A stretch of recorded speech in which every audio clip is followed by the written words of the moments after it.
আসসালামু আলাইকুম। আজকে আমরা এসেছি যশোর জেলার জগদীশপুরে এবং তুলা গবেষণা বীজ বর্ধন এবং প্রশিক্ষণ এই খামারে। এখানে আমার সাথে লিডিং তুলা চাষি আছেন, তারা পার্টনার প্রোগ্রামের একটি ক্লাসে ট্রেনিং। আমরা মাঠে তাদেরকে সরজমিনে দেখানোর জন্য নিয়ে আসছি যে গাছের এই পর্যায়ে কী করণীয়। তো আমরা দেখি একটু এই চাষিদেরকে একটু দেখাই যে এই গাছটা কিন্তু অনেক লম্বা হয়ে গেছে। তাহলে আপনারা বুঝতে পারতেছেন যে এটা প্রথমেই একটু ঘাটে রূপালী বাম্পারটা আরো আগে দেওয়া উচিত ছিল, তাহলে গাছটা আপনার অনেক খাটো। রূপালী বাম্পার দিলে হতো কি আপনার এই যে ঘন ঘন, হ্যাঁ হ্যাঁ এটা হয়তো। এবং দেখেন এই যে ডগাটা চিকন হয়েছে না, এ কিন্তু কিছুদিন পর গাছ কিন্তু মানে আর বাড়বে না, যেহেতু চিকন হয়ে গেছে। এ কিন্তু এখন গাছের শেষের দিকে আসে।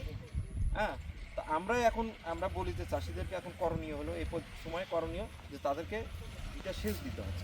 আগামী 8 থেকে 10 দিনের মধ্যে দুটো সেচ দেবে। এরপরে দিলে কিন্তু আবার কি গাছ আবার বৃদ্ধি পাবে, সময় অনেক চলে যাবে। আমাদের টার্গেট থাকবে ফসলটা কিভাবে 5.5 থেকে 6 মাস 7 মাসের মধ্যে আমরা শেষ করতে পারি। তাহলে আমাদের শেষটা এখনই দিতে হবে। দ্বিতীয় হলো আমরা বলছি যে এই ডগাটা কর্তন করে দিতে হবে। ডগা কর্তন করলে তাহলে এর উপরের দিকে বৃদ্ধিটা একটু থেমে যাবে এবং সাইডে বাড়বে এবং ফুল ফলের দিকে বাড়বে। তাহলে আমরা বললাম যে রূপালী পাম্পার ঠিক সময় মতো গাছ থাকে, খাটো থাকবে এবং সেক্ষেত্রে হাইটটাও কম হবে, গাছের ফুল চেইন আকারে চেইন শেপে হবে। এখন রূপালী পাম্পার দেওয়ার সময় আমাদের আরেকটা জিনিস খেয়াল করতে হবে, জমিতে পানি ঠিক পরিমাণ আছে কিনা, রসের পরিমাণ যেটাকে আপনারা বলেন রসের পরিমাণ, এই রসের পরিমাণটা ঠিকভাবে থাকতে হবে। এবং হ্যাঁ, এবং সার এই দেখেন গাছের রংটা হবে অনেকটা কালচে সবুজ, এরকম ফ্যাকাশে সবুজ না। হ্যাঁ, এটাতে আপনার ইউরিয়া এবং আপনার ফসফরাসের অভাব, ঠিক আছে, এবং সালফারের অভাবও আছে। তাহলে এই কারণে এই যে জালি জালি আপনি দেখেন হলুদ একটু হয়ে গেছে। তাহলে এগুলো যদি দেওয়া থাকে তাহলে এই যে ঘন কুয়াশা, আমরা বললাম যে ঘন কুয়াশা বা মেঘাচ্ছন্ন আবহাওয়ায় আজকে যে ক্লাসটা আপনারা করলেন, সেই মেঘাচ্ছন্ন আবহাওয়ায় তখন আপনার ফুলকুড়ি কম পড়বে এবং ফুলকুড়ি কম পড়বে এবং আপনার রোগেরও ইয়ে হবে। যে মানুষটা খাদ্য এবং পুষ্টিতে সবল তার কিন্তু রোগ কম হয়। কি রোগ কম হবে না? তাহলে আপনার খাদ্য পুষ্টি যদি ঠিক মতো থাকে সেই ক্ষেত্রে আপনার কিন্তু দেখবেন ফুলকুড়ি পড়ার হার অনেক কম হবে। এবং ওই যে রূপালী পাম্পের একটা ম্যাজিক ওষুধ, এটা দেখুন চেইন আকারে তখন বল হবে এবং গাছের এই যে পাতার বৃদ্ধির বদলে তখন এই ফুল ফলের বৃদ্ধির দিকে বৃদ্ধি হবে। এখন ঘন কুয়াশা আপনারা কি করবেন?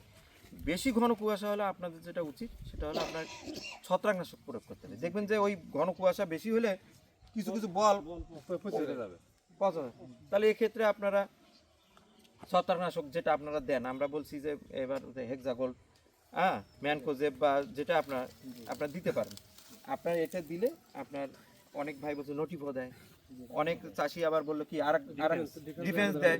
তাহলে আপনারা যেটা দিবেন যেটাতে কাজ করে ভালো, আপনারা সেই ইয়েটা আপনারা দিবেন। তাতে হবে কি ঘন কুয়াশার সময় আপনার হলো হ্যাঁ বল পচা রোগ থেকে আপনারা ইয়ে করবেন। বল না পচলে তুলার কোয়ালিটি আপনার ভালো থাকবে। এখন তো তুলা ফুটতেছে, অনেকের জমি আছে তুলা ফুটতেছে, কিভাবে সংগ্রহ করবে?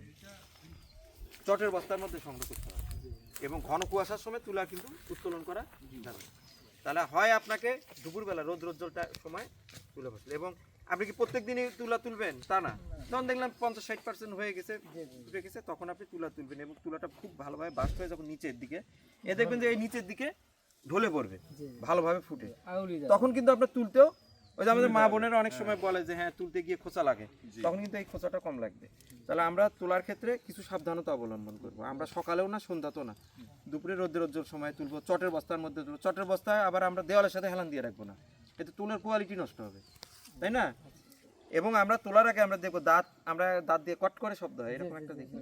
তো এটা আমরা একটা মোদ্দা কথায় আমরা বলি চাষিদেরকে যে হ্যাঁ যদি এরকম হয় তাহলে তুলা সুষ্ঠুভাবে পরিপক্ক হয়েছে।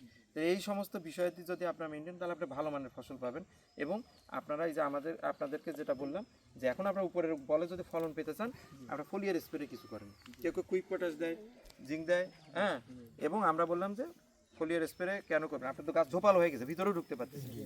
কালকে আমরা দেখলাম একটা গাছের সাধারণত যখন স্প্রে করে স্প্রের নল তো কয়েক ফিট থাকে, সে কয়েক ফিট আরো বাড়াইছে, তো এইভাবে দিচ্ছে। তার মানে সে 5টা লাইন এক জায়গায় দাঁড়ায় দিতে পারছে। তার মানে আপনি ওটা তৈরি করে নিতে পারেন। হ্যাঁ, তাহলে এই বিষয়গুলোকে আপনাদের অবশ্যই মাথায় রাখতে হবে। তো ধন্যবাদ আপনাদের।